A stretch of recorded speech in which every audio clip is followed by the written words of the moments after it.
Bonjour, c'est Ursule. Bienvenue à Vie et Miséricorde. On est le 30 juin 2026. Alors, je viens parler de Dieu seul.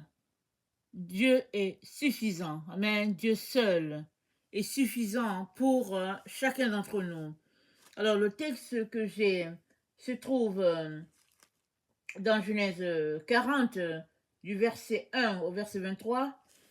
Et je vous Je vous encourage à pouvoir le lire parce que c'est quand même long. Toutefois, c'est l'histoire de Joseph. Alors, nous savons que Joseph vient d'une famille de 12 garçons et il a été vendu par ses frères. Ses propres frères, ils l'ont vendu et finalement, il se retrouve en Égypte, loin de sa patrie. Et il arrive en Égypte et, et nous sommes au courant, n'est-ce pas, de tous les déboires par lesquels il passe. Et il se ramasse en prison finalement. Il se ramasse en prison, innocent, en prison pendant plusieurs années. Amen. Alors, voilà, Joseph né vraiment et puis pris au petit soin par son père, le voilà dans une situation vraiment inconfortable. Et en prison, il rencontre deux personnes. Alors, les deux personnes viennent de la cour royale, envoyés en prison par le pharaon, et Joseph leur raconte leurs rêves, parce que les deux ont eu de rêves. Alors, à l'un, il lui dit, voici ce que ton rêve signifie, ton rêve va dire que ton rêve signifie que le pharaon va te faire exécuter, et l'autre, il lui dit, ton rêve signifie que le pharaon va te rétablir. Et les choses sont arrivées telles, au fait. Celui-là qui devait être exécuté a été exécuté effectivement, selon l'explication que Joseph lui a donnée. Et l'autre a été rétabli à sa position. Mais alors que Joseph lui a expliqué son rêve à lui, et que Joseph a réalisé qu'il serait rétabli, Joseph lui a dit, s'il te plaît, quand tu seras rétabli dans ta position, parle au pharaon de moi.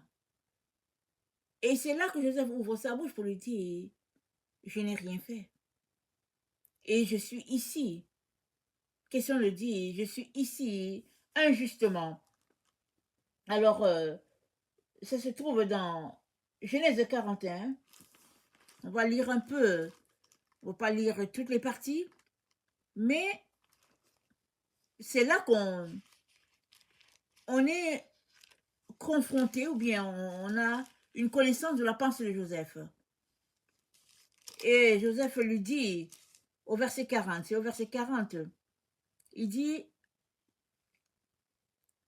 euh, montre, je te prie de la bonté à mon égard, parle à ma faveur à Pharaon et fais-moi sortir de cette maison, car j'ai été enlevé du pays des Hébreux, et ici même, je n'ai rien fait pour être mis en prison. Amen.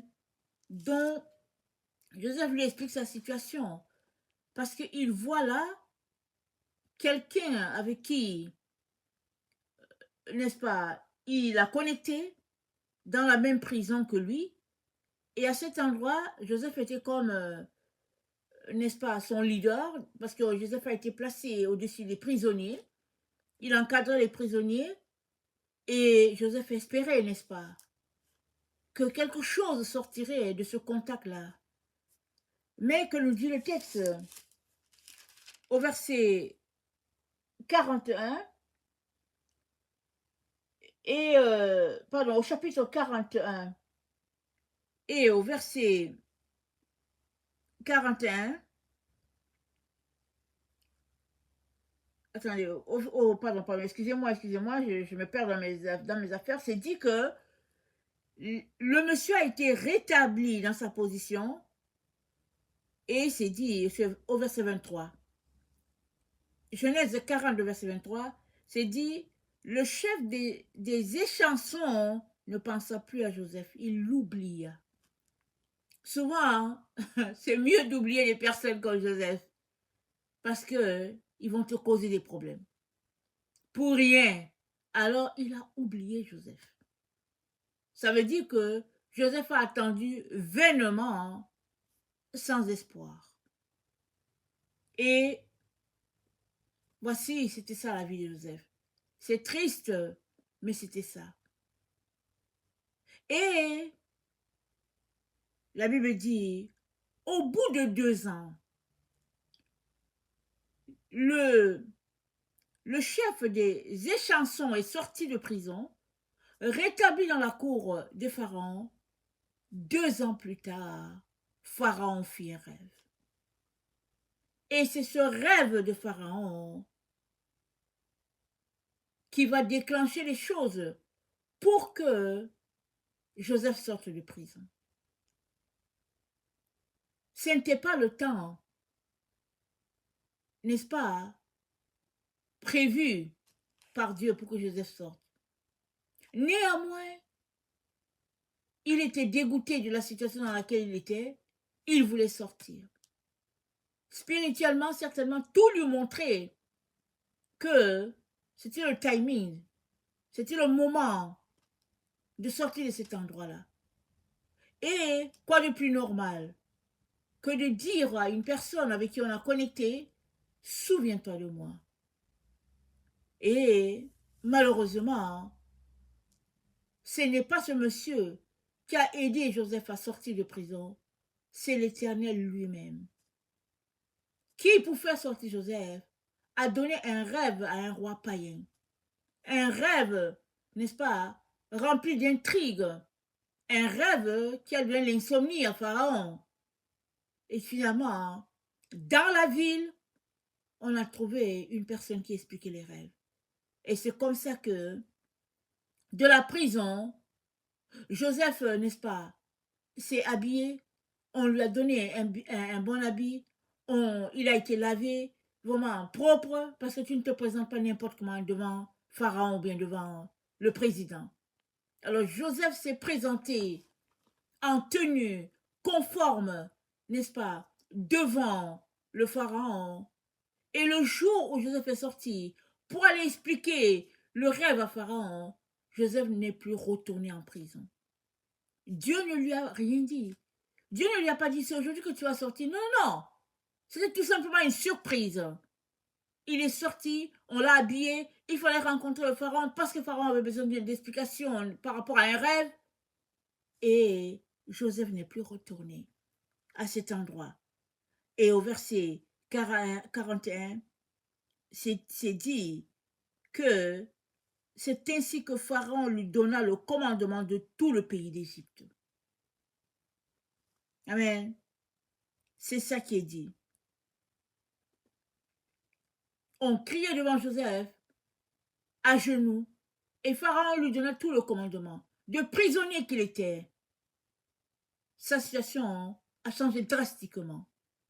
Alors, le message de Dieu pour nous, c'est que il ne faudrait pas que tu comptes sur un être humain pour t'aider dans la situation où tu te trouves, où tu te trouverais.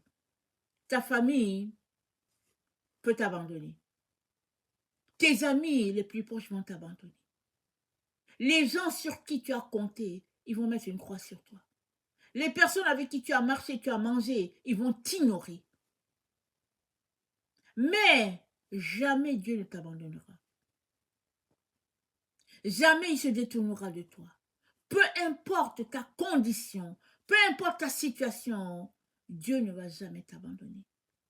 Et Dieu te donne ce message en te disant, quoi qu'il arrive dans ta vie, souviens-toi que Dieu est là.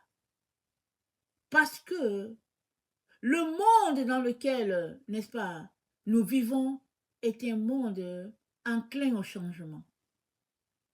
Souvent, on peut être dans une position telle qu'on se dit, rien ne m'arrivera. Je suis au top. Je suis au sommet. Rien ne peut m'arriver. Mais tu ne sais pas de quoi demain est fait. Alors, Ne compte pas sur celui-là qui est au sommet pour t'aider. Parce que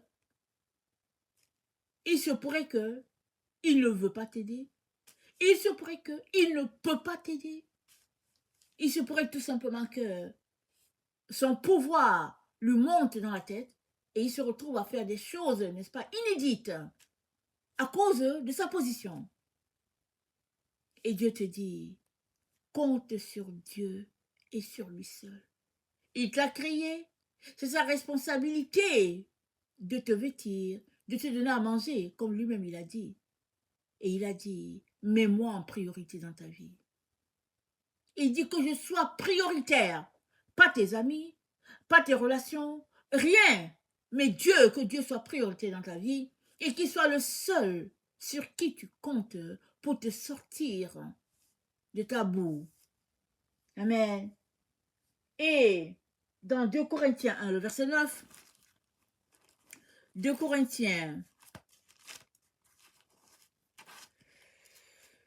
1, le verset 9, alors, voici ce que nous dit notre frère.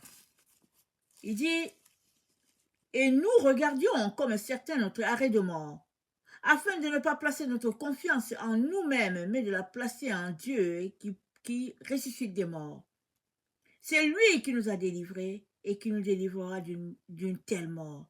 Lui de qui nous espérons qu'il nous délivrera encore. Voilà. Les disciples sont dans une situation terrible. Ils étaient certains qu'ils allaient mourir. Ils ont tout remis à Dieu et Dieu a agi. Shadrach, Meshach et Abednego se sont retrouvés, n'est-ce pas, jetés dans la fournaise de feu par le roi. Et ils ont dit au roi, nous on ne va pas adorer ta statue. Notre Dieu va nous délivrer. Et quand bien même il ne nous délivrerait pas, nous n'allons pas adorer ta statue. Le roi les a jetés dans le feu. Ceux qui les ont jetés, n'est-ce pas, ont péri sur le coup. Mais Shadrach, Meshach et Abednego sont sortis de là indemnes. Parce que le roi lui-même a vu qu'il a jeté 3 personnes dans le feu, mais il voyait un 4e. Il l'a appelé un fils de Dieu. Alors, tout cela pour dire que peu importe la situation chaotique dans laquelle tu pourrais te retrouver, sache que Dieu te voit. Les gens peuvent ne pas te voir, Dieu te voit. Dans ton trou, dans ta misère, dans ta galère, Dieu te voit. Et il compte les jours, n'est-ce pas? Il compte tes jours. Parce qu'un jour, il te fera sortir. Parce qu'un jour, il y aura quelque chose qui va faire que Dieu va dire, ça suffit. Et ce jour-là, ça sera le point de départ d'une autre vie pour toi.